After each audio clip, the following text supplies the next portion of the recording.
Qophii keenya torban darbeetiin waa'ee barreeffama Afrikaa hanga tokko isinii dhiyeessine kan hafe ammoo torbaaniif beellamannee turre. Beellama keenya kabajne dhufneerra nu hordofaa.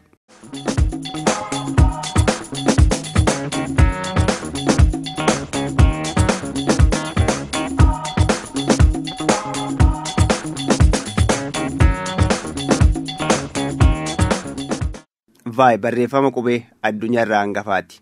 Yeroo ammaa kanatti Laayibeeriyaa fi Seeraaliyoon har'aa keessatti namoota 100,000 fi 50,000 oltu itti fayyadama. Qubeelee afaan vaayin dubbifamaa fi dubbachiiftuu garaagaraa bakka bu'an 120 ol qaba.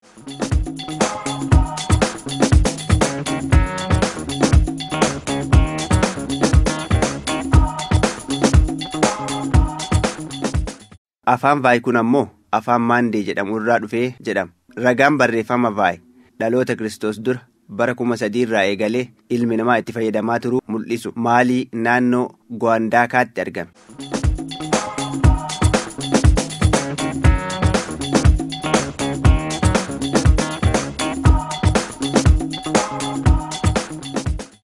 Barreeffamni kun barreeffamoota durii kanneen akka Pirooto-Sahaaraanii fi Tiifaanaa jedhaman waliin wal fakkeenyaa fi walitti dhufeenya qaba.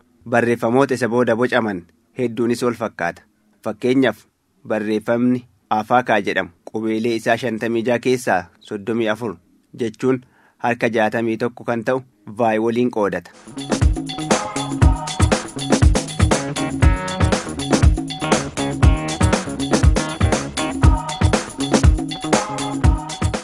Dhi'a Afrikaatti uummanni baasaas barreeffama mataa isaanii qabu.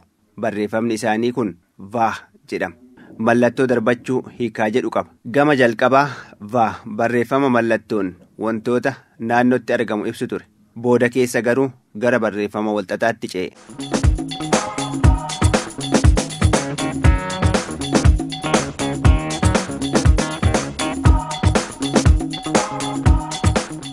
Bara daldala gabraa uummanni baasaa barreeffama kanatti fayyadamuun daldala gabraa ofirraa ittisanii turan.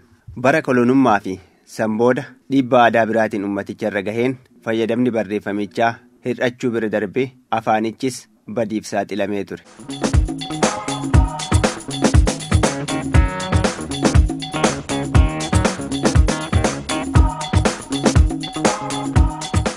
Namni Dr. Floo Daarwin Luwis jedhaman jaarraa 19ffaa keessa Ameerikaa kibbaa keessatti barreeffama kana deebi'anii argatanii turan. Namoonni baasaa yeroo daldala gabraa keessa gurguramanii yeroo ammaa Biraaziilii fi dhi'a Indiyaa jiraatan aadaa barreeffamaa kana kunuunsuun dhalootaa dhalootatti dabarsuun har'aan gaaniiru.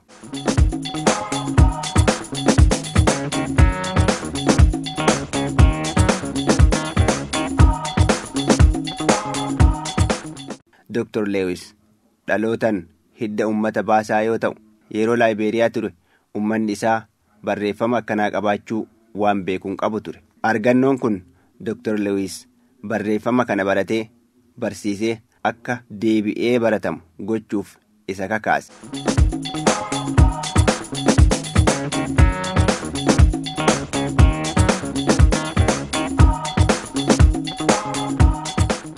Dr. Lewis maashinii afaan baasaa maxxansu hojjechiisanii turan.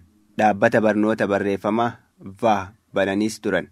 Sodaa shakkiin taanee fi ilaalcha kolonummaa Laayibeeriyaanota muraasa keessa tureen osoo waan jalqaban hin xumurin yeroo malee du'uu Dr. Lewis sababa ta'eeraa jedhama. Duudhaa isaanii bakkaan ga'uun kan lammiilee biyyattiiti.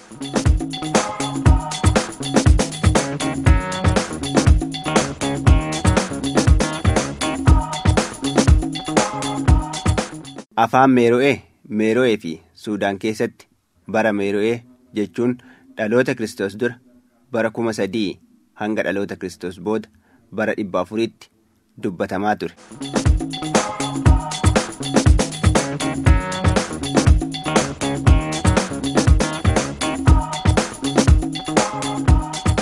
Qubeen barreeffama Meero'ee bifa lamaan barreeffama. Inni tartiibaan barraa'u galmeelee ol kaa'aman barreessuuf oola. Inni bifa hieroogiloofiksii qabuu fi dhagaa irratti barraa'u ammoo faayidaa yookaan tajaajila moototaa fi amantaatiif oola.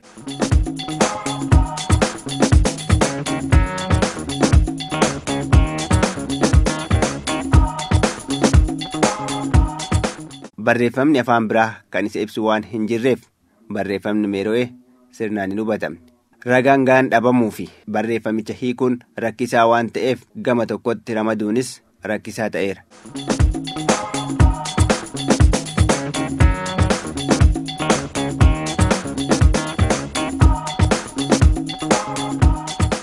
Erga ragaan afaanicha ibsu bara 1909tti argame barreeffamni Meero'ee afaan Nuubiyaa fi kanneen Niiloo Saharaa jalatti ramadan biroo waliin walitti dhufeenya qaba jedhamee amanamaa ture. Yeroo dhiyoo as garuu hayyoonni akkaataan ba'iinsa sagalee fi dubbii afaanichaa kan maatii afaanii Niiloo Saharaa osoo hin taane kan maatii afaanii Afro-Eeshiyaatik fakkaata jedhaa jiru.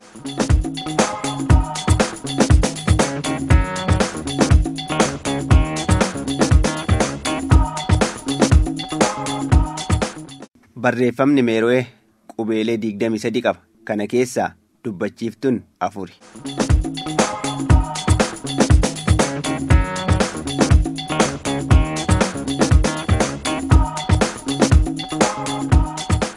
Kaameruunittis uummanni Shaamum naannoo jaarraa 20ffaatti sirna barreeffamaa tolfatan.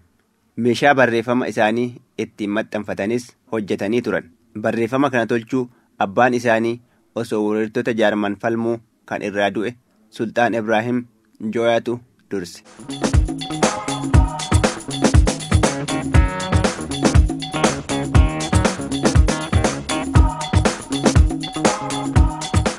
Adeemsi isaa akka lakkoofsa Awurooppaa bara 1895 yookaan 96tti eegalee bara 1903tti xumurame. Yeroo Jaarman dhuftu barreeffamichi afaan Baamoom barreessuuf oolaa jira.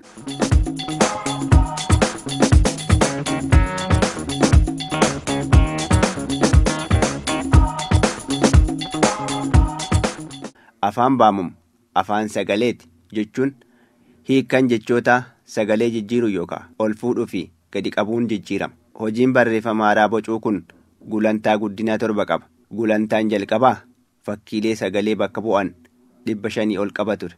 Kan xumuraa garuu tartiiba mallattoolee 35 qofa qaba.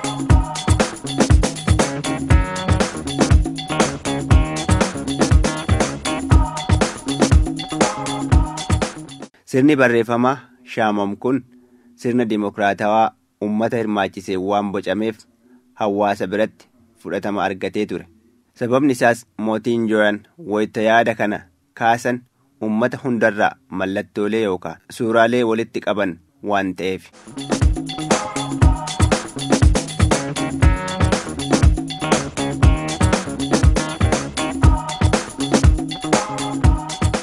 Mootiin Jooyaan bakka Fuumbaan jedhamutti mana barumsaa banuun lammiilee hedduu akka baran gochuu danda'aniiru. Afaan ofiitiin barus uummata barsiisaniiru.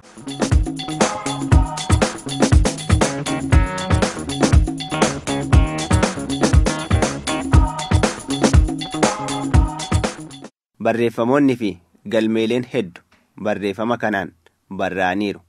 Seenaa, seeraa fi aadaa ummatichaa fi kan ummata ollaa jiraatanii jechuudha.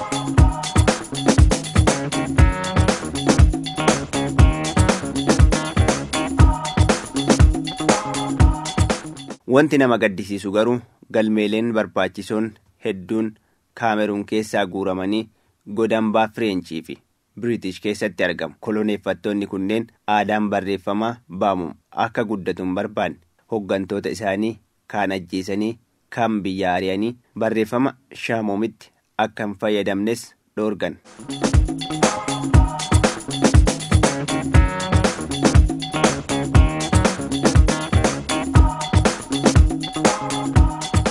Kan amma isiniif dhiyeessine kun gosoota barreeffamaa uummanni Afrikaa dhaloota Kiristoos dur bara 5000 eegalee hanga yeroo dhiyootti itti fayyadamaa turedha. Uummanni Afrikaa seenaa barreeffamaa umrii hangasii osoo qabuu maaliif seenan isaa afaaniin himamaa as ga'e jedhamaa jechuun keessaniin oolu. Akkuma jalqabuma irratti jenne kun ilaalcha kolonummaa koloneeffattoonni Awurooppaa uumanidha.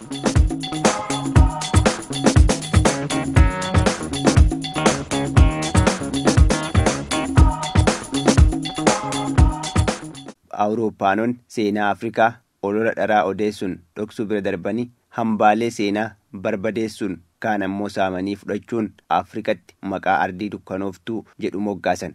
Ragaaleen seenaa barreeffamaas ta'e qaroomina Afrikaa agarsiisan hedduun ammas muuziyeemota biyyoota Awurooppaa keessatti argamuun kanaaf ragaadha.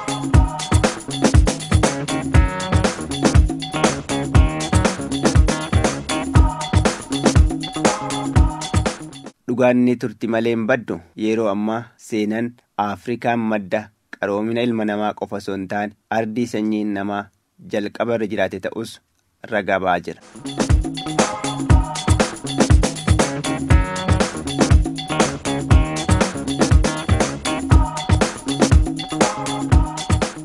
Gosoonni barreeffamaa qophii kanaan isinii dhiyeessine gurguddoo fi bebbeekamoo qofa. Kanaan alas uummanni Afrikaa naannoo jireenya isaatti barreeffama afaan isaatiif ta'u hedduu bocatee itti fayyadamaa turuun ragaan ni mul'isa.